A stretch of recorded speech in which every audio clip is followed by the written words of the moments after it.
Welcome back to another edition of Tribe Talk, presented by Truist. With us is the head football coach at William & Mary, Mike London. This weekend, the Tribe hosting University of Albany in a big homecoming game at Zabel Stadium. And Coach, before we talk about this game, an off week this past weekend, but a couple of weeks ago, a big victory, a road victory in the league versus Elon. Congratulations.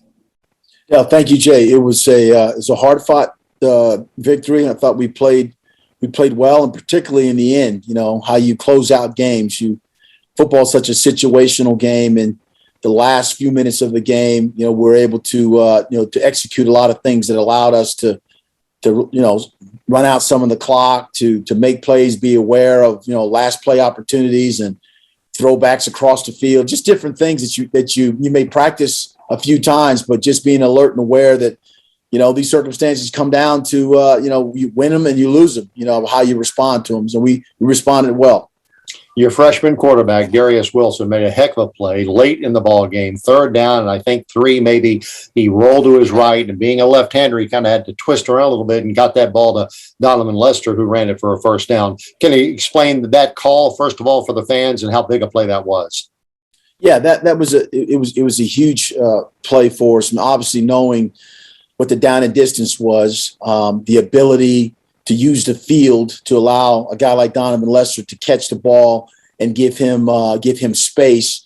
Donovan being cognizant of where the first down marker was, made a guy miss and then extended himself to get the first down. So in the end, when you talk about the end of game scenarios, you practice them, but then the game presents it where they have to respond. So knowing how much time, what they need, how much was needed for the first down, for the clock to continue, all those things, the players executed to a T, and you were able to run some more time off the clock, and then we end up punting the ball. Talk about a pooch punt, where you don't try to kick it to get into the end zone. You try to hang it up in the air so your guys on the edge can run down and force a fair catch. So that was done about the 8-yard line, and then they tried to run a couple plays and defensively knowing that the ball was into the boundary, that there's always a way to throw the ball back across the field. So the guys that were supposed to be on the backside of that were where they were supposed to be.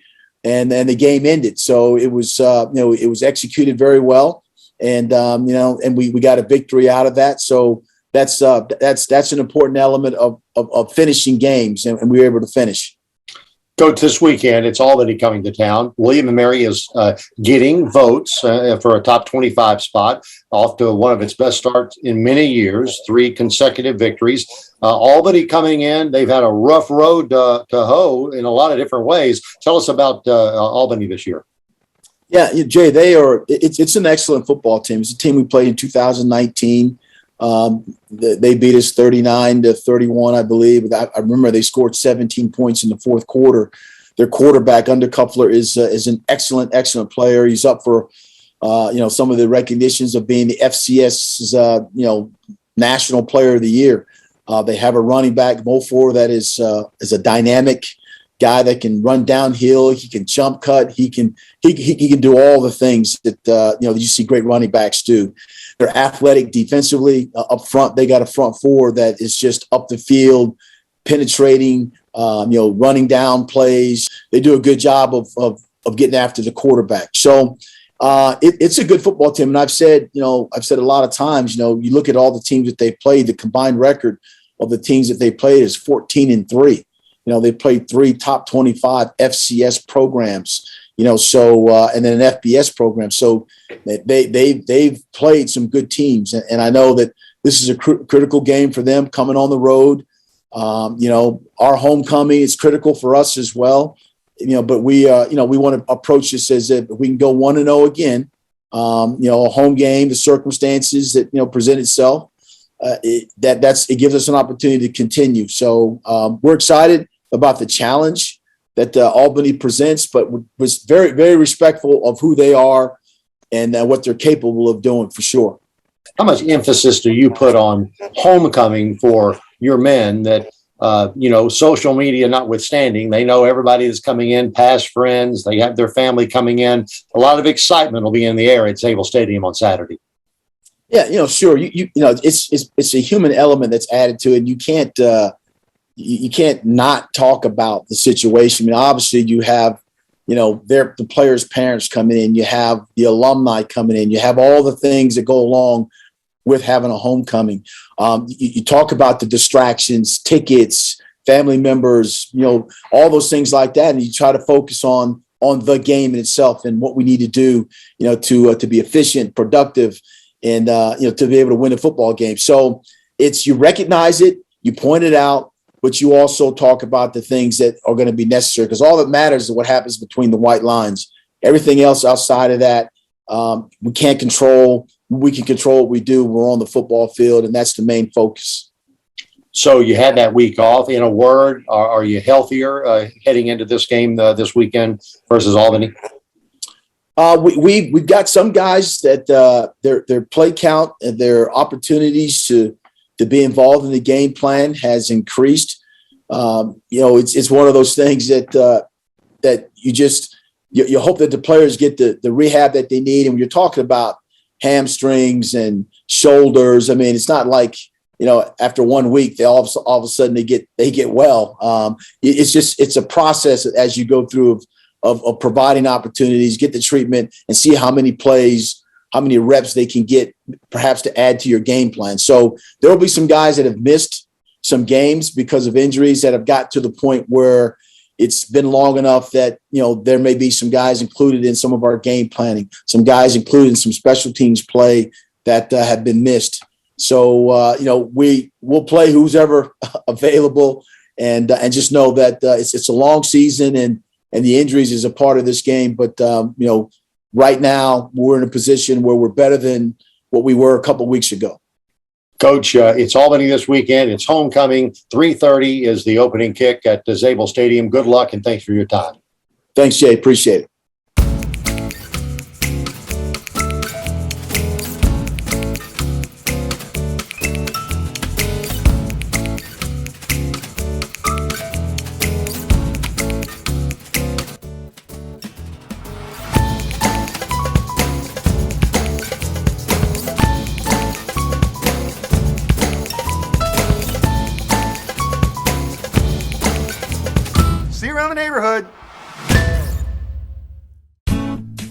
Everything you know about Colonial Heritage is true. A beautiful golf course with exquisite dining and superb event space. But this is also true. You don't have to live there to play, dine, or celebrate there. So let Colonial Heritage be your host for a round, a meal, or a gathering. It's all true. You don't have to live there to enjoy being there. At Colonial Heritage, golf memberships are available. ColonialHeritageClub.com.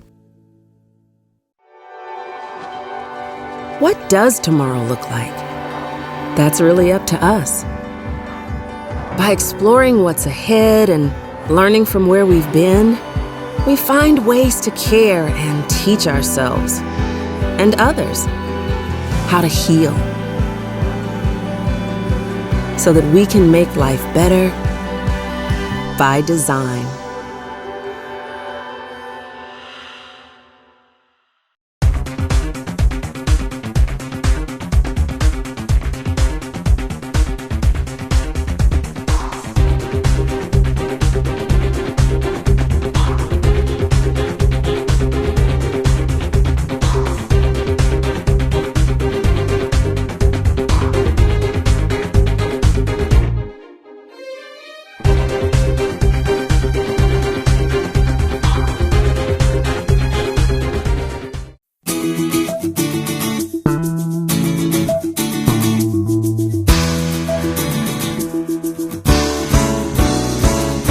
Welcome back to Tribe Talk, presented by Truist. It is a pleasure to have with us today the CEO of LA 28. an organization dedicated and responsible for the smooth running of the 2028 Olympics in Los Angeles. Kathy Carter is our guest. She is a graduate of William and Mary in 1990 and a former soccer player. First of all, Kathy, thanks for your time. And even though we're a ways away from 2028, I'm assuming you're very busy right now.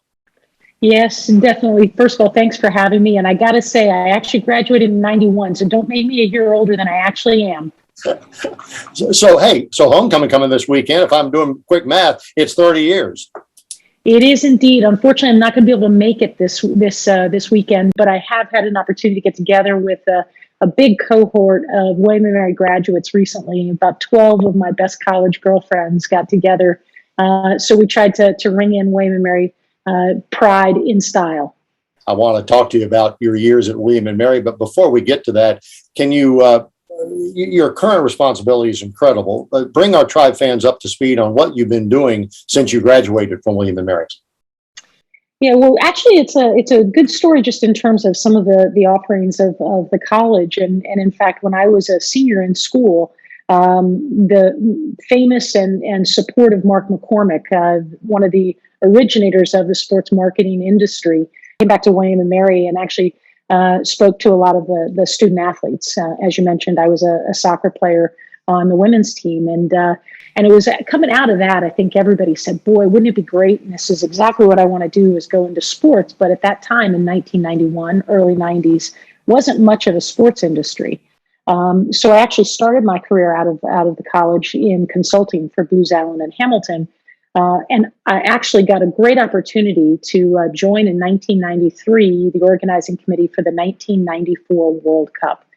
So when we hosted the Men's World Cup here in the United States, and I jumped at that opportunity. Everything that Mark had laid out for us, the great stuff that you can do in sports. And I started my professional career in sports in 1993 and spent the majority of my time in the sport of soccer, launching both that and then helping as one of the founders of Major League Soccer just in its 25th season, and left in 2018 that journey and joined with the Olympic group who was starting to organize after we won the right to host the games in 2028. So I'm just about 3 years in on the journey and excited for all that lies ahead of us. Well, we are looking forward to that following your great success in the LA 28, as it is known. Let me take you back a few years, though. That team you played on as a freshman had such players as Jill Ellis, you mentioned the World Cup, and Julie Shackford, who is an iconic coach and now current coach of the women's soccer team here. And oh, by the way, you played for John Daly. Tell us how that experience affected your life.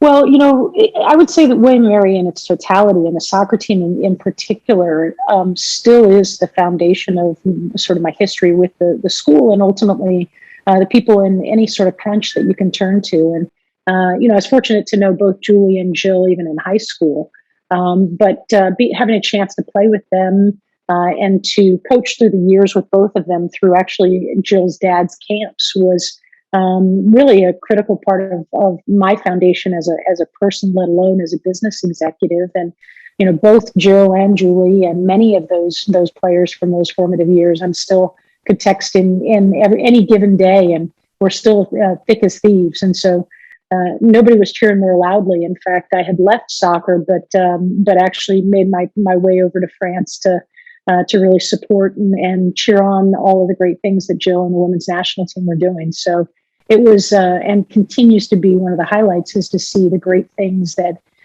we've done both in the sport of soccer, but that we've done more broadly in all of both in industry and professionally, that all of our former tribesters have gotten up to really, really good stuff. Why do you think women's athletics are particularly important at William and Mary? Well, I think women's athletics, if we look at the history and we look at even the statistics today, and it's a disproportionate number of women who are in the C-suite, so executives in business actually played collegiate athletics. There's no doubt that what you learn and the commitment that you have to make to be a Division I collegiate athlete, it is really undeniable, that impact that you can have on future leaders. And I think for us as the real experience that certainly that I had, and I know many others have had, playing for the tribe and being a part of the William and Mary family is very, very special. And not just in the relationships and the bonds, but actually what the stories and ultimately the commitment that you've made to each other and yourself to actually represent. So for me, that it's a bit of a non-negotiable that to pay it forward and to help future leaders. Part of that is us contributing back to the college and certainly to tribe athletics. So that just helps us continue to create the future leaders for our country and ultimately across the globe. As there's no better way to do that than through athletics. So it is homecoming this weekend. What do you want to tell your classmates coming back? In all my recent trips down to the college, it's been remarkable to see the investment in the facilities and what the students actually are able to enjoy. So I'd say get in the game and help continue that trajectory forward. For us as alumni, it's a beautiful, beautiful place and something we've got to continue to make even better for the next generation. If these times have taught us anything, it's that anything is possible, especially at our public schools. Overcoming great adversity, we salute our teachers and students who brought their A game every day. Whatever tomorrow brings, our commitment to public schools is stronger than ever. A win for education. The Virginia Lottery. $11 billion to Virginia's public schools since 1999. Fun fact, Mountain Dew and spicy chicken is the perfect combo. Does it look like I don't know that? Okay. Didn't mean to ruffle your feathers. We both did the employee training, Gary. Okay, don't jump down my beak.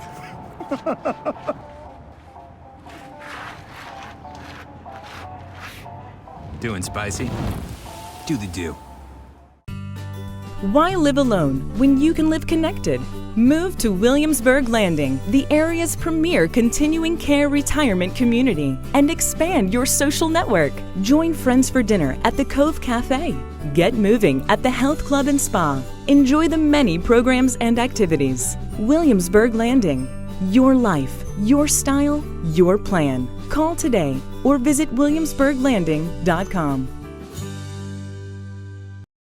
Do you believe that higher education plays a critical role in our economy? Do you believe Virginia should be the top state in the country for talent? That Virginia should be the home for innovators and entrepreneurs? That our colleges, universities, and community colleges should prepare Virginians for great jobs and great lives? That we should provide affordable access for all? We are the Growth for Virginia campaign. Visit growthforva.com to join our coalition.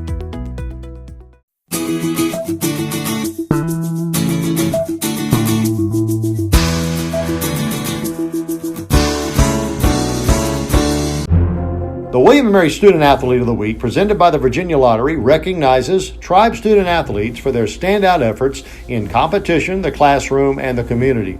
This week's William & Mary Student Athlete of the Week, presented by the Virginia Lottery, is field hockey junior Lauren Curran.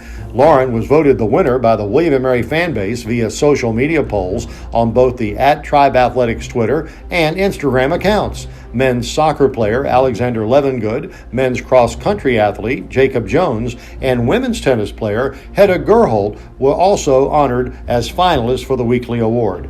Lauren scored a goal in each of the tribe's CAA wins over Hofstra and Northeastern last week. She leads the team in goals with 4 and has scored in each of her last 3 contests. Lauren is majoring in kinesiology and health sciences with a concentration in allied health. Last year, she was named to the CAA Commissioner's Academic Honor Roll.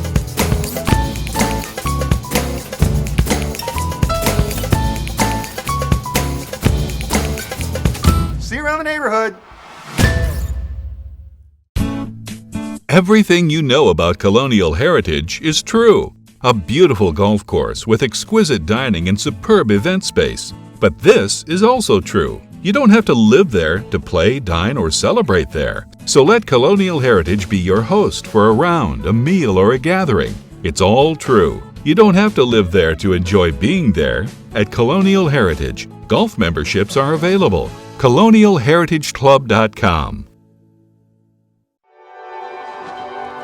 What does tomorrow look like? That's really up to us. By exploring what's ahead and learning from where we've been, we find ways to care and teach ourselves and others how to heal so that we can make life better by design.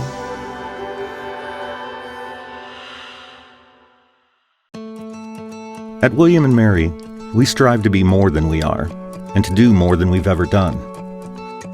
Here, we do not live in the shadows of the giants of American history that we helped to shape.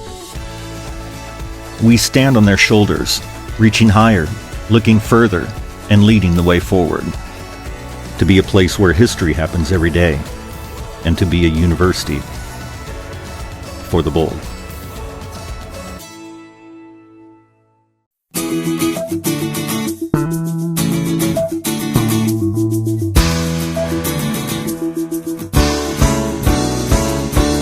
Welcome back to Tribe Talk, presented by Truist. With us, a special but very recognizable face today, Jimmye Laycock, as we head into the homecoming week, as it were, for William & Mary, taking on Albany this weekend. Coach Laycock, for those of you who do not know, finished as the winningest coach of all time at William & Mary. Matter of fact, Division I football, one of the winningest coaches ever, ironically tied with another former William & Mary coach, Lou Holtz, with 249 victories. And Coach Laycock, first of all, thanks for taking some time during homecoming week to spend some time with us today. It's always good to see you, Jay. You know, I never get to see you anymore. You know, it's good.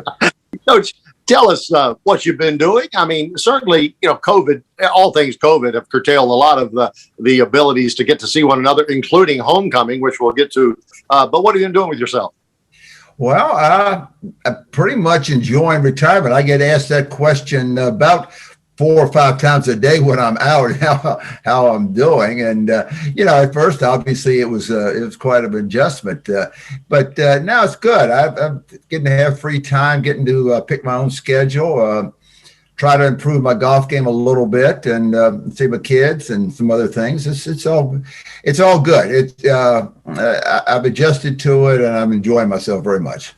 Speaking of golf, last week, we won't go into big detail, but I think it's worth noting that you have started a foundation, the Jimmye Laycock Foundation, to benefit local charities in this area. How did that come about and how did it go? Well, I was approached by the people at the Williamsburg Club here in town about maybe starting a golf tournament, and then it led to the idea of starting a foundation. And, you know, it's something that we had done when I was coaching. You know, every spring we'd have the players have like a car wash or different things to raise money for a local charity. And that just kind of moved into this, and they suggested the golf tournament, and we started a foundation. And the first year we did Edmark, which is sort of like a hospice for children type of thing. And it was extremely successful. And this year we did a big tournament and great turnout for Hospice House in Williamsburg. And to me, it's I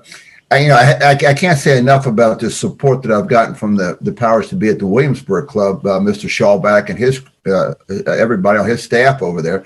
But yeah, we've had great turnout. We've had great success, and you know, it's something to give back a little bit to the community. And so each year we'll rotate around to a different local charity. Like I said, this year Hospice House, and it was extremely successful. And you know, we're able to help some people out a lot. Coach, as I recall my questions to you when I interviewed you for, I think, not all 39 years, but most of them for homecoming, my typical question was, what did you feel about homecoming? Isn't anything special? And your response typically was, well, Jay, I don't get to enjoy all those things you do. It's a football game to me. Well, Coach, you can enjoy it this week. What are your plans?